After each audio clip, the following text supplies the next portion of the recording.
kakipa tunia zonga vela hichi video tha in sim the ya kaum kakipa na thu ka hin sem chule pathian thangwa na ka hin pen chi kaugen kina ka chi jong heaven ama pastor ahong hi kakipa pizza la chi sil chala he ka hin chiwa hin chi YouTube channel hin ken jong la ka hin sa do nomen hekeng zom hau geti hichi YouTube channel ke yong kamel ka hin la na masapin hin chiwa hin kau hegin zinu kau kim ama hen dehlan kharin bolintin amani nu cha dehlan kharin sai nge zan khat nei mu thailo ji a zan khat imu thailo in ti te so ka ngai no min athu hi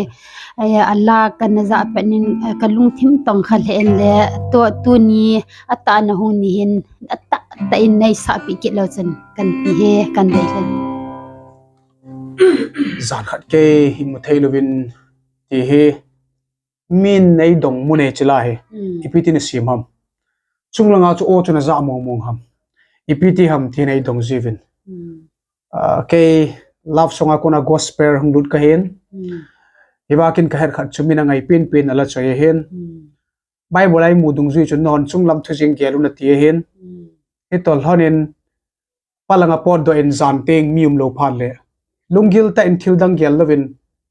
pathin ngai pumin chunglam hi gal dot lechun a si khella mala ke sa o chu nangin jong na za dingai chia ko na chu kan sim la he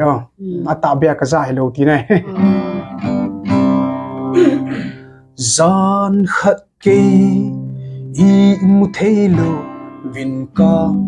ume jinglam pum thum aval kitai chuphat in pam lam ma kapot le sol hanuri hinsel chunglam ka ve le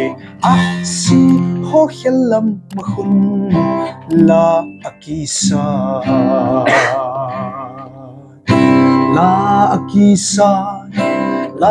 akisa le sit mi he koi man sa thei pon ke sunglam makipa nala sa hu alei sit hin khu va kizala gen thei thu ho ai ve ai ti ta sadam mon ka umbi khun lai chunga kata sahi alhasame kay day bang hite le kahin ho le sihida ya pako matsodo dingin katsinom tae la sa dingin la akisay le sihhe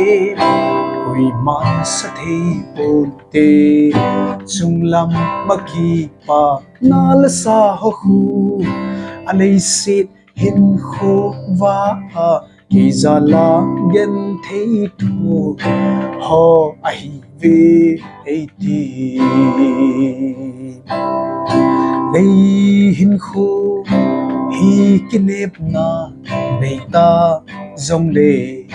kaki nep na tun sot khopi chumuna ha sam na taloding chung khopi nu ma chun gol ngai ten ki pa ta kin kel moi no wa choi la asabi la akisay li sit mi hem hui man sa thei ponte chunglam makipa nala sa hu alei sit hin kho va izala gen thei thu ho ai ve ai ti la akisay li sit mi hem ui mang sa thei bun ke chung lam maki pa na la sa hu alei se hin khu va a ki zala gen thei thu ho ai ve ai ti Revelation bung som ni leni changa zan zong talo ding thau mei ba le ni sawa jong angai chat lo hel diu hitai izi inemiti le pakai pathini na mo salwa jingding tun sot ge ya leng vai apu ding hitai lopina pakai changan lang pathinin